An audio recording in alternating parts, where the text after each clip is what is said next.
সূরা আলার প্রথম আয়াতে আমরা এই পর্যন্ত দেখলাম আল্লাহ সুবহানাহু ওয়া তাআলা বলেছেন সাব্বিহ ইসমা রাব্বিকাল আলা। সো আমরা সাব্বিহ এখানে জেনেছি এটা হচ্ছে আল্লাহ কমান্ড করছেন, আদেশ করছেন, তোমরা আল্লাহর গুণগান বর্ণনা করো, তোমরা পবিত্রতা ঘোষণা করো আল্লাহর।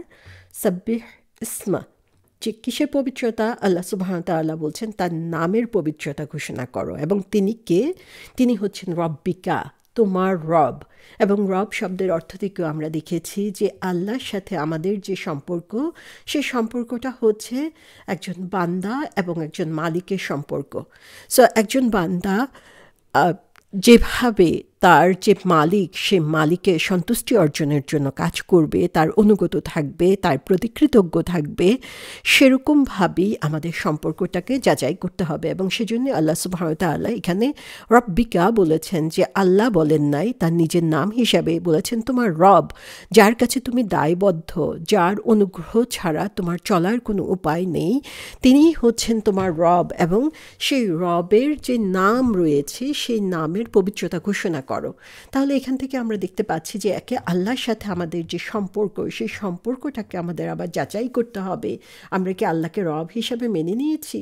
আর যদি আমরা রব হিসাবে মেনে নিয়েই থাকি, তাহলে আল্লাহর বান্দা হিসাবে, আল্লাহর দাস হিসাবে আমি কতটুকু কাজ করছি। আর অন্যদিকে তার যে নামের পবিত্রতা ঘোষণা করতে বলা হয়েছে বা নামের গুণগান করতে বলা হয়েছে, সেই নামগুলো সম্পর্কে আমরা কতটুকু জানি? আমরা কি আল্লাহকে শুধু আল্লাহ হিসাবেই জানি, রব হিসাবেই জানি, নাকি তার আসমাউল হোসনার সাথেও আমাদের অনেক পরিচয় রয়েছে? তাহলে এই পর্যন্ত আমরা আল্লাহ সুবহানাহু ওয়া তাআলার এই নির্দেশটুকু বুঝতে পারলাম। তারপরেই বলা হচ্ছে আল আলা। সো আল আলা দিয়ে আল্লাহ তার নিজের একটা পরিচয় এখানে তুলে ধরছেন।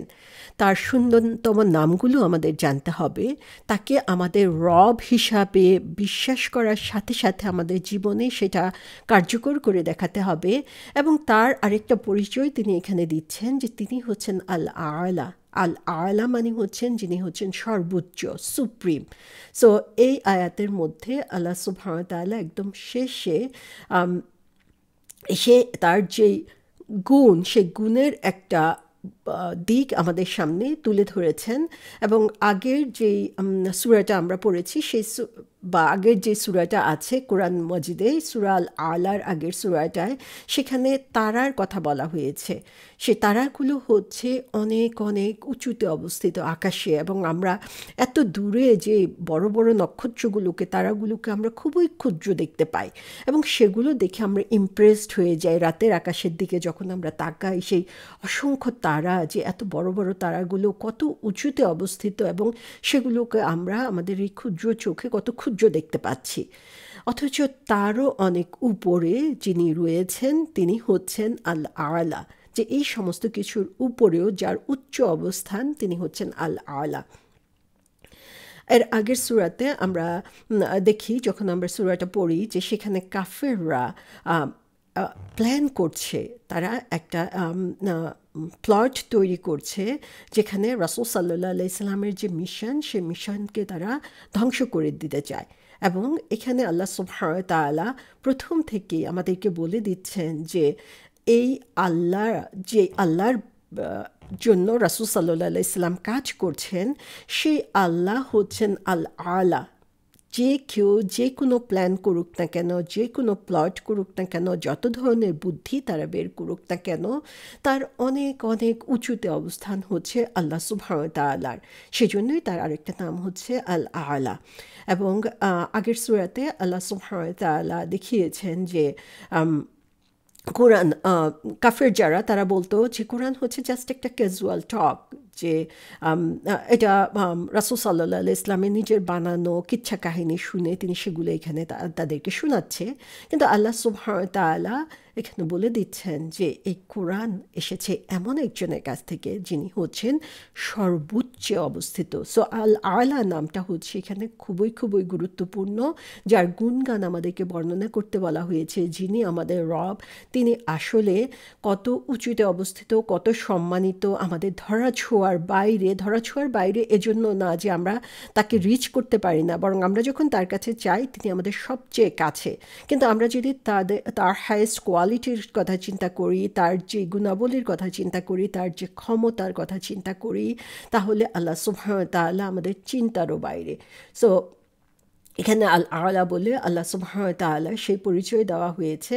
সো এই সূরাটা শুরুই হচ্ছে আল্লাহ সুবহানাহু ওয়া তাআলার সুন্দরতম পরিচয় দিয়ে, যেখানে আল্লাহর যে গ্রেটনেস, আল্লাহর যে বিরাটত্ব, মহতত্ব, সুপ্রিম লর্ড হিসেবে তিনি যে উঁচু, সেই কথাটা এখানে প্রকাশ করা হচ্ছে।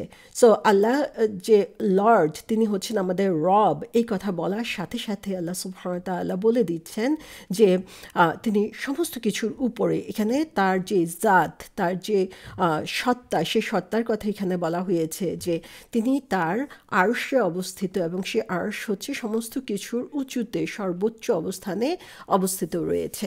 সো এই আল আলা থেকে আল্লাহ সুবহানাহু ওয়া তাআলার যে পরিচয় আমরা পাচ্ছি, সেটা হচ্ছে তিনি হচ্ছেন সর্বোচ্চ অবস্থিত, যিনি সমস্ত কিছুর ঊর্ধ্বে, এবং তিনি হচ্ছেন সে তার যে আরশ বা তার যে সিংহাসন রয়েছে, সিংহাসনে অধিষ্ঠিত রয়েছেন, এবং সেখান থেকে পুরো ডমিনিয়ন, পুরো বিশ্ব ব্রহ্মাণ্ড যা কিছু রয়েছে সমস্ত কিছুকে তিনি ঘিরে রেখেছেন, এবং তার সাথে সমান বা তার সাথে কম্পেয়ার করার মতো কিছু নেই। তিনি সমস্ত খারাপ কিছুর ঊর্ধ্বে, এবং যারা কাফিররা যা কিছু বলে সমস্ত খারাপ এবং তাদের যেই নিকৃষ্ট কথাবার্তা, সেগুলোর থেকে তিনি অনেক ঊর্ধ্বে অবস্থিত। এবং আল্লাহ সুবহানাহু ওয়া তাআলা তিনি তার জাত বা অস্তিত্ব দিয়ে যেমন সমস্ত কিছু ঊর্ধ্বে অবস্থিত, তার সাথে সাথে তার যে সুন্দরতম নাম এবং গুণাবলী রয়েছে, সেগুলো দিয়েও তিনি হচ্ছেন সুপ্রিম কোয়ালিটির অধিকারী, এবং তিনি হচ্ছেন এমন একজন যার গুণাবলী হচ্ছে যে কোনো দিক থেকে আমরা চিন্তা করি না কেন সমস্ত কিছুর ঊর্ধ্বে অবস্থিত। সো আল্লাহকে এভাবে চিনার মধ্য দিয়েই আল্লাহ আমাদের এই সূরাটাকে শুরু করেছেন। এবং এর মধ্যে আমরা দেখি সূরা আল ইনসানে আল্লাহ সুবহানাহু ওয়া তাআলা এ ধরনের কথা বলেছেন, যেখানে ২৬ নম্বর আয়াতে বলা হয়েছে, ওয়া মিনাল লাইলি ফাসজুদ লাহু ওয়াসাব্বিহু লাইলান তাওয়িলা, যে রাতের কিছু অংশে তার উদ্দেশ্যে সিজদা করুন এবং রাত্রির দীর্ঘ সময় তার পবিত্রতা বর্ণনা করুন।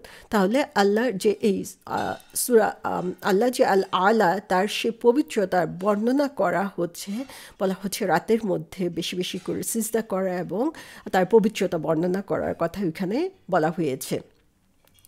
সো এই সূরার প্রথমে আমরা দেখতে পাচ্ছি যে অর্ডার দিয়ে শুরু হয়েছে, আদেশ দিয়ে শুরু হয়েছে, এবং আমাদেরকে নির্দেশ দেওয়া হয়েছে যেন আমরা তার এই যে উৎকৃষ্ট অবস্থান বা হাইয়েস্ট অবস্থান, সমস্ত কিছু ঊর্ধ্বে তিনি অবস্থিত, সেটাকে উপলব্ধি করার জন্য, এবং আল্লাহর দুইটা অ্যাট্রিবিউট বা দুইটা গুণাবলী এখানে তুলে ধরা হয়েছে। একটা হচ্ছে তার যে রব বা লর্ডশিপ আর রুবুবিয়াত, আর একটা হচ্ছে তিনি যে আল আলা বা তার যে হাইনেস। সো আর রব দিয়ে তিনি আমাদেরকে নারিশ করছেন, আমাদের প্রয়োজনীয় জিনিস প্রোভাইড করছেন, তিনি আমাদেরকে সৃষ্টি করেছেন এবং সৃষ্টির পর ডেভেলপমেন্টের জন্য যা কিছু প্রয়োজন সমস্ত কিছু দিয়ে দিয়েছেন। আর আল আলা বলে আল্লাহ সুবহানাহু ওয়া তাআলা আমাদেরকে দেখিয়ে দিয়েছেন যে এন্ডলেস হরিজনে যদি আমরা তাকাই, যে আমাদের চোখের সামনে আমরা যা কিছু দেখতে পাচ্ছি সমস্ত কিছুর উঁচুতে হচ্ছে আল্লাহ সুবহানাহু ওয়া তাআলার অবস্থান। সো যা কিছু আমাদের উপরে আছে বা যা কিছু এই দুনিয়াতে রয়েছে বা দুনিয়ার বাইরে আমাদের অচেনা জগতে যা কিছু রয়েছে, আল্লাহ সুবহানাহু ওয়া তাআলা নিজে সেগুলো সৃষ্টি করেছেন এবং তিনি এই সমস্ত কিছুর ঊর্ধ্বে অবস্থিত। সো এখান থেকে আমরা দেখতে পাচ্ছি আল্লাহ সুবহানাহু ওয়া তাআলা আমাদেরকে যেই জিনিসগুলো আমাদেরকে শিখাচ্ছেন, সেটা হচ্ছে আল্লাহকে আমরা সেই নামে ডাকবো যেটা তার জন্য উপযুক্ত, এবং আমাদেরকে এমন কোনো নাম বলা উচিত না যে জিনিসটা হচ্ছে তার সাথে বিফিটিং না, বা তাকে এমনভাবে তার সম্পর্কে কথা বলা উচিত না যেটা হচ্ছে তার সাথে মিলে না বা তার সাথে তার জন্য সম্মানজনক নয়। তো আল্লাহ আল্লাহ সুবহানাহু ওয়া তাআলাকে আমরা তার জন্য যে নামগুলো সম্মানজনক সেভাবেই তাকে ডাকব, এবং তাকে এমনভাবে আমরা স্মরণ করব না যেটা আমরা তার সৃষ্টির জন্য করে থাকি, বরং তিনি তারও অনেক বেশি উঁচুতে ঊর্ধ্বে এবং আরও বেশি সম্মানের অধিকারী। এবং আল্লাহ সম্পর্কে আমরা যখন কোনো কথা বলবো তখন এমনভাবে কথা বলবো না যেটা হচ্ছে তার প্রতি আমাদের অসম্মান প্রকাশ পায়। তো এই কথাগুলো আমরা যদি বুঝতে চাই তাহলে আমাদেরকে চিন্তা করতে হবে যে এই যে আল্লাহকে আমরা যখন ডাকবো তখন তার সাথে তার জন্য যেই নামটা বিফিটিং বা যে গুণাবলীগুলো তার জন্য উপযুক্ত সেভাবেই আমরা ডাকবো। এবং সে কারণে আল্লাহ সুবহানাহু ওয়া তাআলা আমাদেরকে তার নামগুলো শিখিয়েছেন, গুণাবলী শিখিয়েছেন, যে অ্যাট্রিবিউটসগুলো রয়েছে সেগুলো আমাদেরকে শিখিয়ে দিয়েছেন। সো আল্লাহ সুবহানাহু ওয়া তাআলা কোরআনে এবং রাসূল সাল্লাল্লাহু আলাইহি ওয়াসাল্লামের মাধ্যমে যেভাবে যে ভাষায় তাকে ডাকতে বলেছেন সেভাবেই আমরা তাকে ডাকবো। তারপরে বলা হয়েছে যে তাকে এমনভাবে ডাকা উচিত নয় যেভাবে আমরা অন্যদেরকে ডেকে থাকি বা অন্যদের সাথে কথা বলে থাকি। সো আল্লাহ সুবহানাহু ওয়া তাআলার সাথে আমাদের গুণাবলীর যে ডিফারেন্সটা সেটা আমাদেরকে বুঝতে হবে যে আমাদের গুণাবলীর লিমিটেশন রয়েছে, আল্লাহ সুবহানাহু ওয়া তাআলার গুণাবলীর কোনো লিমিটেশন নাই। এবং যখন আমরা তার ব্যাপারে কোনো কথা বলবো সেরকম সম্মান দেখিয়ে আমরা কথা বলবো। সো আল্লাহ সম্পর্কে কথা বলার সময় আমাদেরকে সেই রেসপেক্ট বা সম্মানটা সবসময় আমাদেরকে খেয়াল রাখতে হবে, এবং কোনো ধরনের মকারি বা কোনো ধরনের ফালতু কথা বলার সময় আমরা আল্লাহ সুবহানাহু ওয়া তাআলার নামকে সেখানে ইউজ করব না। কারণ হচ্ছে আল্লাহ সুবহানাহু ওয়া তাআলা আল আ'লা, তিনি সমস্ত কিছুর ঊর্ধ্বে, এবং সেই কথাটা স্মরণ রেখে আমরা তার সম্মানের প্রতি খেয়াল রেখে তার ব্যাপারে কথা বলবো, এবং তার নাম উচ্চারণ করার সময়ও আমরা হচ্ছে সেই সম্মানটুকুর কথা চিন্তা করব সব সময়। এ ব্যাপারে একটা ঘটনা এসেছে এরকম, ইমাম মালিক রহমতুল্লাহ আলাইহির কথা বলা হয়েছে যে একবার একজন ভিক্ষুক এসে তার কাছে কিছু চাইলো, কিন্তু তার কাছে এমন কিছু ছিল না যেটা তিনি সেই ভিক্ষুককে দিতে পারবেন। সো তখন তিনি সেই ভিক্ষুককে বলেন নাই যে আল্লাহ তোমাকে সাহায্য করবে, তুমি ফেরত যাও বা এই ধরনের কিছু, যেটা আমরা সাধারণত বলি যে আল্লাহ তোমাকে দেখবে, এ ধরনের কথা। বরং সে অন্যভাবে তাকে বুঝালো।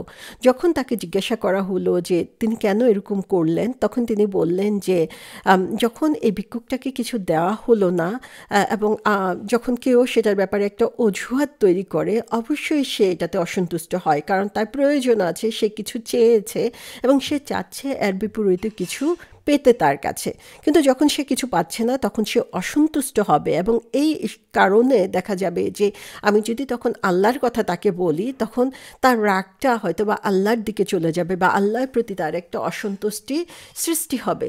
তো সুবহানাল্লাহ, আমরা চিন্তা করতে পারি যে কতটুকু উইজডম তার মধ্যে ছিল, যে মানুষ বিরক্ত হবে আল্লাহর কথা বলার সময়, বা আল্লাহর কথা আল্লাহর নামের সাথে তার বিরক্তির কোনো ধরনের সংযোগ হবে, সেখান থেকেও তিনি নিজেকে দূরে সরিয়ে রেখেছিলেন। সো এটা আমাদের ডেইলি লাইফে অনেক সময় আমরা দেখে থাকি যে আমরা যখন আমাদের বাচ্চাদেরকে বিভিন্ন জিনিস শিক্ষা দিই, ইসলামের কথা শিক্ষা দিই, তখন দেখা যায় আল্লাহর কথা তাদেরকে এক্সকিউজ হিসেবে বলি, এটা করো, এটা না করলে আল্লাহ রাগ করবে, বা আল্লাহ এটা হারাম করছে, তুমি এটা করবা না। কিন্তু তার খুবই করার ইচ্ছা, বা সে এটা বুঝতে পারছে না। তখন দেখা যায় যে এই জিনিসটা না করার কারণে বা করতে না পারার কারণে তার রাগটা চলে যায় আল্লাহ সুবহানাহু ওয়া তাআলার উপরে। আল্লাহ আমাদেরকে মাফ করুন। এখানে ইমাম মালিক রহমতুল্লাহ আলাইহির এই কাজটা থেকে আমরা এখান থেকে শিখতে পাচ্ছি যে আল্লাহ সুবহানাহু ওয়া তাআলার সাথে ডিসপ্লিজিং অনুভূতি হবে, বা তার ব্যাপারে অসন্তুষ্ট হবে, বা তার ব্যাপারে কোনো ধরনের খারাপ ধারণা সৃষ্টি হবে, এ ধরনের কোনো অ্যাটিটিউড বা কথাবার্তা থেকেও আমাদের দূরে সরে থাকা উচিত।